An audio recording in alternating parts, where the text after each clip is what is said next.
नमस्कार दर्शकों, एक बार फिर से हमारे YouTube चैनल टारगेट सतलोक में आपका स्वागत है। दोस्तों, नए साल की तैयारियां जोरों पर हैं, लेकिन कोरोना महामारी ने लोगों के जश्न पर ग्रहण लगा दिया था। फिर भी नए साल के स्वागत के लिए लोग तैयार हैं और 1 जनवरी 2024 का इंतजार कर रहे हैं। कई लोग पुरानी यादों को छोड़कर नए साल में नई शुरुआत करना चाहते हैं। हर व्यक्ति नए साल की खुशी में अपने मनुष्य जीवन के मुख्य उद्देश्य को भूल जाता है। आज हम आपको बताने वाले हैं कि इस नव वर्ष को जिंदगी का सबसे महत्वपूर्ण साल कैसे बनाएं और किन संकल्पों के साथ हम अपने मनुष्य जीवन के मूल उद्देश्य को पूरा कर सकते हैं। क्योंकि हम सभी जानते हैं, यहाँ एक पल का भरोसा नहीं है कि कब किसके साथ कौन सी दुर्घटना घट जाए। अर्थात ये लोग जश्न मनाने के लायक नहीं है। यहाँ हर साल लाखों बेगुनाह मारे जाते हैं। यहाँ से तो भक्ति करके बस निकलने का ही विचार करना चाहिए। जिस प्रकार आज का दिन समाप्त होने के पश्चात नया दिन यानी कल आता है और ये महीना समाप्त होने के पश्चात अगला महीना आता है, ठीक इसी प्रकार निर्धारित 12 महीनों की समाप्ति के पश्चात एक वर्ष समाप्त होता है और नया वर्ष प्रारंभ होता है। बड़ी ही दिक्कतों, परेशानियों, बीमारियों, संघर्षों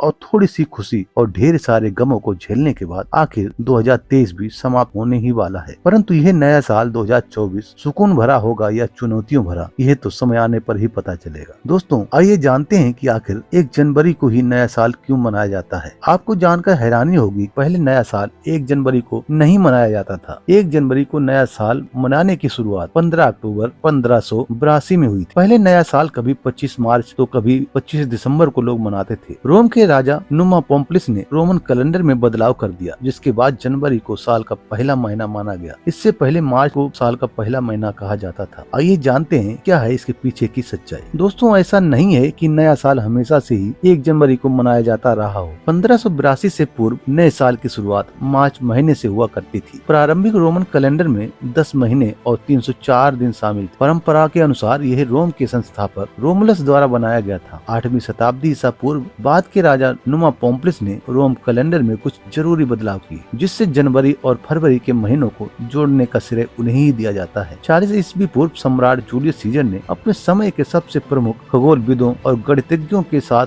परामर्श करके नया कैलेंडर बनाने का विचार। उन्होंने जूलियस कैलेंडर पेश किया, जिसमें 12 महीने और 365 दिन किए गए। दोस्तों, ये संसार अंगारों का घर है, जहाँ विकार, काम वासना, लोभ, लालच, आलस, बीमारी, आकांक्षाएं और धन की कमी व धन की अधिकता व्यक्ति को सदा विचलित रखते हैं। ऐसे में केवल एक ही शक्ति है जो आपको हर विकार, दुख, तकलीफ, आपदा से बचा सकती है, और वो शक्ति है परमेश्वर। उस एक परमेश्वर की पहचान होना और उस एक परमेश्वर पर ही अपनी सच्ची आस्था और दृढ़ता होना चाहिए। मनुष्य जीवन बहुत ही ज्यादा महत्वपूर्ण है। बदलाव प्रकृति का नियम है। जिस प्रकार दिन बदलता है और नया दिन आता है, ठीक इसी प्रकार वर्ष बदलता है और नए वर्ष का आगमन होता है। नया वर्ष नई ऊर्जा व उमंग का स्रोत होता है। जब तक मनुष्य जीवन है, तब तक व्यक्ति मनुष्य जीवन के मूल उद्देश्य को जानकर उसको पाने का प्रयास कर सकता है। इसलिए मनुष्य जीवन के मूल उद्देश्य को समझकर अपने जीवन को सफल बनाने के लिए तत्पर रहना चाहिए। कबीर साहब जी मानव जीवन की कीमत बताते हुए कहते हैं कि मानुष जन्म दुर्लभ है, मिले न बारंबार, तरव से पत्ता टूट गिरे बहु न लगता डार। यानी जिस प्रकार एक पेड़ से पत्ता टूट कर नीचे गिर जाता है और वह पुनः उस पेड़ पर ज्यों का त्यों नहीं लग सकता, ठीक इसी प्रकार ये मनुष्य जीवन बहुत दुर्लभ है। ये बड़ी मुश्किल से 84 लाख प्रकार की योनियां भोगने के बाद मिलता है। यदि ये एक बार छूट गया तो फिर हाथ नहीं आएगा। हमारे धर्म शास्त्र बताते हैं कि मनुष्य जीवन का मूल उद्देश्य भक्ति करके भगवान के पास जाना है, अर्थात जन्म मृत्यु से मुक्ति पाना है, पूर्ण मोक्ष प्राप्त करना है। पवित्र श्रीमद् भागवत गीता के अनुसार मनुष्य जीवन को मोक्ष का द्वार कहा गया है। वह मनुष्य जीवन पाने वाला व्यक्ति तत्वदर्शी संत से पूर्ण परमात्मा की जानकारी प्राप्त करके नाम दीक्षा लेकर वह उसकी भक्ति करके मोक्ष को पा सकता है, यानी पूर्ण परमात्मा के लोक में जा सकता है, जहाँ सर्व सुख सुविधाएं हैं। उस सुखमय स्थान पर जा सकता है जहाँ कभी किसी की मृत्यु नहीं होती और न ही कोई बूढ़ा होता है। वहाँ पर न कोई राग द्वेष है और न ही किसी भी प्रकार का कोई विकार है, न ही वहाँ पर किसी चीज की कोई कमी है। उस सुखमय स्थान को सतलोक कहा जाता है, जो शाश्वत स्थान है। इस स्थान को प्राप्त करना ही पूर्ण मोक्ष कहलाता है। यहाँ जाने के बाद आत्मा कभी लौटकर इस संसार में वापस नहीं आती। इसलिए मनुष्य जीवन प्राप्त सभी पुण्य आत्माओं को जन्म मरण का दीर्घ रोग समाप्त करवाने के लिए सद्भक्ति करनी आवश्यक है। आज संपूर्ण विश्व अनेक अनेक प्रकार की चुनौतियों से जूझ रहा है। चारों ओर नशे, महामारी और जानलेवा बीमारियों का फैलाव है तथा कुरीतियों और विकार अपनी चरम सीमा पर हैं। लोगों का आपसी प्रेम समाप्त होता जा रहा है और धन को एकत्रित करने की दौड़ में हर इंसान लगा हुआ है। चारों तरफ रोगों का पहरा है। कोई भी इंसान आज सुखी नजर नहीं आता है। इस दौड़ धूप में जीव अपने अस्तित्व को भूलता जा रहा है और अपने जीवन को केवल बर्बाद कर रहा है। विश्व के समक्ष मौजूद इन सभी चुनौतियों और विकारों को तत्व ज्ञान के आधार से दूर किया जा सकता है। तत्व ज्ञान का अर्थ उस सच्चे विशेष ज्ञान से होता है जो जीवन का आध्यात्मिक आधार है और सभी पवित्र सदग्रंथों में विद्यमान है। ऐसे तत्व ज्ञान को तत्वदर्शी संत बताते हैं जो स्वयं पूर्ण परमात्मा ही होते हैं। तत्व ज्ञान के आधार से जीवन व्यतीत करने वाला व्यक्ति ही वास्तविक रूप से जीवन के उद्देश्य से परिचित होता है और पूर्ण मोक्ष की प्राप्ति के लिए पूर्ण परमात्मा की भक्ति करता है। केवल पूर्ण परमात्मा ही संपूर्ण विश्व के विकारों, चुनौतियों और समस्याओं को दूर कर सकता है। इसलिए मनुष्य को तत्वदर्शी संत की खोज करके उनके द्वारा बताए गए तत्व ज्ञान को समझकर पूर्ण परमात्मा की भक्ति करनी चाहिए जो सर्व सुखदायक। इस मृत्यु लोक में जीव कर्म बंधनों से बंधा हुआ है और गलत व बुरे कर्मों के कारण जीव पर कष्ट आते हैं, परंतु जीव पूर्ण परमात्मा की भक्ति तत्वदर्शी संत से प्राप्त करके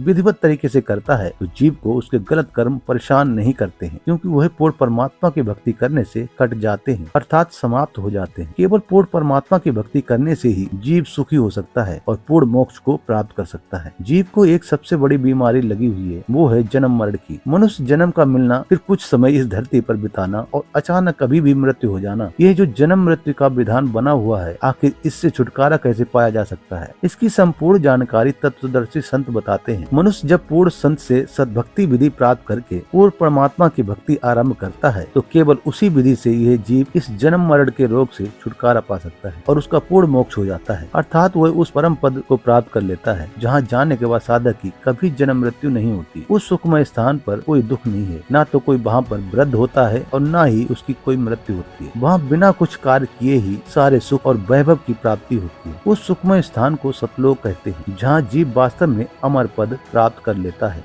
और मृत्यु लोक से छुटकारा हमेशा हमेशा के लिए पा लेता है।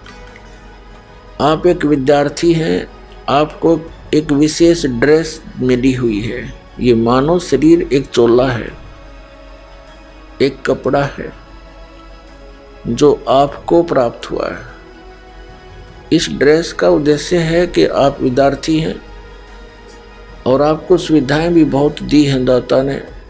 अन्य प्राणियों को सुविधा नहीं है, जैसे जो बच्चे स्कूल नहीं जाते उनको सुविधा नहीं मिलती, वो अपना पारंपरिक धंधा ही करने पर लग जाते हैं, और जिन बच्चों को कॉलेज स्कूल भेजा जाता है उनको सुविधा विशेष दी जाती है। तो परमात्मा ने आपको ये सुविधा विशेष दे रखी है। खाने पीने की सुविधा, भूख लगे जब खाना खा सकते हो, प्यास लगे जल पी सकते हो, गर्मी सर्दी से बचने की सद्बुद्धि दे रखी है, गर्म ठंडे कपड़े पहन सकते हो, मकान आदि छान डाल सकते हो।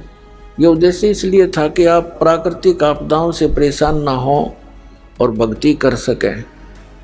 लेकिन हम उद्देश्य भूल करके अब केवल एक काम पर लग गए, कोठी बनानी है, 4 प्लाट लेने हैं, बड़ी कार लेनी है, इस जोड़ जुगाड़ में, और फिर मृत्यु हो जाती है, फिर कुत्ता बनकर उन्हीं गलियों में धक्के खा रहा है। तो कितना मूर्ख बना रखे हमारे को, अकल नाम की चीज नहीं छोड़ रखी हमारे अंदर। पृथ्वीपति चकवे गए जिनके चक्र चलंत, ये रावण श्रीखे कौन गिने ऐसे गए अनंत। सर्व सोने की लंका थी वह रावण से रणधीरम, एक पलक में राज विराजी जम के पड़े तंजीरम। मन तू सुख के सागर बसरे और नहीं ऐसा ही असरे। पुण्यात्माओं, मेहर करी है दाता ने, असीम रजा बख्शी आपके ऊपर के ऐसे समय में जन्म है आपका कि परमात्मा ने वो अनमोल खजाना खोल दिया जो अभी तक गुप्त रखने का सख्त आदेश था। जिन महापुरुषों तो हुआ ना ये असली उत्सव का प्रारंभ और कभी न मिटने वाली खुशी की प्राप्ति। इस क्षण भंगुर संसार में जहां आप जानवरों जैसी उछल कूद करने को, नाचना गाना, नशा करने को आजादी, आधे अधूरे कपड़े पहनने को आधुनिकता और जानवर का मांस खाने को कुछ भी खाने का हक और यात्रा करने को एंजॉयमेंट समझते हो, आपकी ये इच्छाएं आपको कहीं का नहीं छोड़ेंगी। नए साल के आगमन पर ऐसी उलूल उलूल हरकतें करने, अनगिनत इच्छाएं पालने से अच्छा है कि एकांत में बैठकर ये सोचिए कि ऐसा काम क्यों करना जिसको करने से ना तो शरीर को कोई लाभ मिलेगा और ना ही आत्मा की मुक्ति होगी। पार्टी, जश्न, उत्सव, लंच, डिनर और देश विदेश यात्रा को ही नए साल को मनाने की परिभाषा मान चुके लोगों को यह बताना चाहेंगे कि जिंदगी का मकसद इसी शरीर में रहते हुए पहचान लीजिए, क्योंकि आपका फायदा आपको खुद सोचना है। नए साल पर परमात्मा को पहचानने और विश्व विजेता संत रामपाल जी महाराज से जुड़ने के लिए आप रोजाना साधना टीवी पर प्रतिदिन शाम 7:30 बजे से 8:30 बजे तक संत रामपाल जी महाराज के अनमोल अद्वितीय सत्संगों को सुने और नए साल 2024 का शुभारंभ सत्संग सुनकर कीजिए। धन्यवाद।